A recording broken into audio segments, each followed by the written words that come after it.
My goodness, y'all. I wouldn't trust Blaney's pit crew to plug in my damn toaster. That might be one of the better toaster jokes we've I know done. that was at the same time we had a bad pit stop. I saw they stopped in a 2-box, got a penalty. Did they just have a bad day all day long? Yeah, just and look, Darlington's pit stalls are very finicky of plus or minus. You can have a good pit stop, but you might still lose positions because of the pit stall you're in. That place is one of the most, like, you have to make sure you pick the right pit stall there, else you will. I mean, again, we all have metrics of all that stuff for the pluses and minuses, but I don't even know where they pick, but I'm thinking some of it had to do with it. Let me ask you this, and this is not a knock on anybody, please, dear God. Obviously, we go into the weekend, and it's usually we're trying to qualify in the top 10 to 12 because those are you're going to have an opening in those in or out on those spots.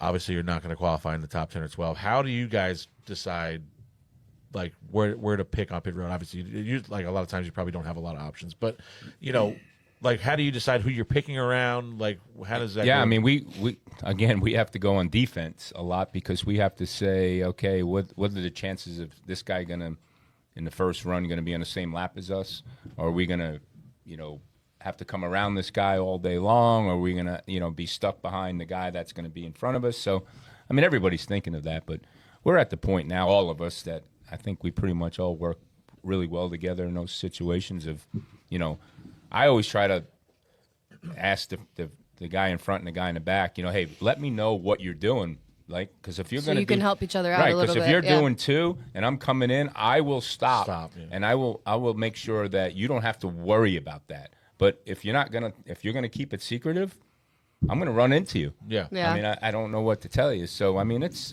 I think we all do a pretty good job on pit road of trying to help each other. You guys are great. Where was it at? Phoenix? I loved you guys at Phoenix. So you're pit in front of us. It came the second time by every time. It was heaven.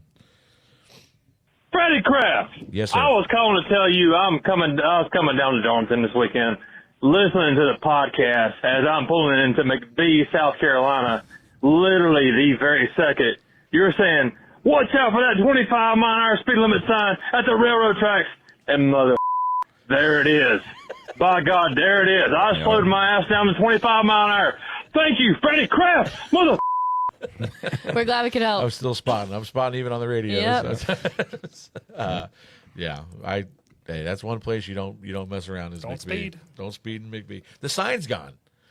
Which sign? The sign. Do you remember the old finger the point? The point. It's I gone. don't see it. It's not there. I went to take a picture of it. It's not there anymore. I don't know what happened.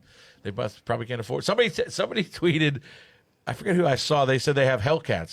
The Dodge Hellcats. And I said, what do they need them for? The speed limit's only 35 miles an hour, 25 miles an hour. They can't get away from each other. Tyler Reddick, such a little weasel. What Easy. a What bitch-ass move. Wrecking Busher again. Hey, Freddie, shave your head. You suck now. Oh, my God. They're on you today. It's okay. Yeah, well, he did wreck him because he stopped in front of him. I love calling people weasels, though. Need to bring that back. I don't know that you can blame Tyler for that very well, but I promise you I will get a haircut this week. You got to clean your beard too, man. Yeah, you got one that's like you look like pointing today, at too. me. So I think I'm going to invent a hot suit instead of a cool suit, and that way when it fails, it will cool the driver off. Did somebody have a failure this week? We did. Tyler did. Reddick did? Yeah, Well, yeah. Reddick probably just had to shut his off because he was probably trying to conserve energy. No, he pumped all the water out. He had to pumped all the water out. Really? I think when he had alternator issues. They had a little extra time there down there. No, he was doing it on the track during the caution. Yeah. Track house? More like slack house. More like whack house, dude. I thought track house had the dream team. More like the scream team, because every Sunday I'm screaming at my TV.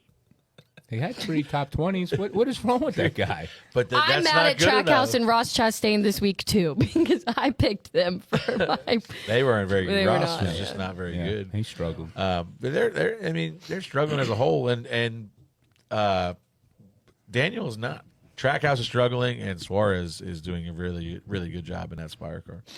Man, I swear if Tyler doesn't let Bubba win a race soon, I'm going to French kiss a bear trap, man. Was that you, Freddie? That was me. Yeah, that was big. That was at 3 a.m. That was 3 a.m. That was why he was up at 3 a.m. After I text you guys, I went and called in. We don't want anybody to let us win. That's okay. I'm just glad. It's funny how things work out. This was the due date. Obviously, Bubba, congrats to him and Amanda. They had a beautiful baby girl on Thursday. This was the race we were worried about him maybe missing because the due date was right around. And turns out we just took this race off anyway. Well, you did get some points. We got like 8 points, yeah. So. That one was a throwaway week. It's okay. It's okay. It was not a good points day. Hey, Freddie, you want weekend winners? Yeah, well, I was rooting for Bubba, but then you that all up. My wife's got big tits, so I guess I'm a winner. See ya.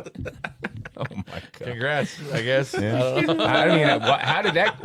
How is that part of the equation? That was a long way around to tell us that his wife is well endowed. No correlation.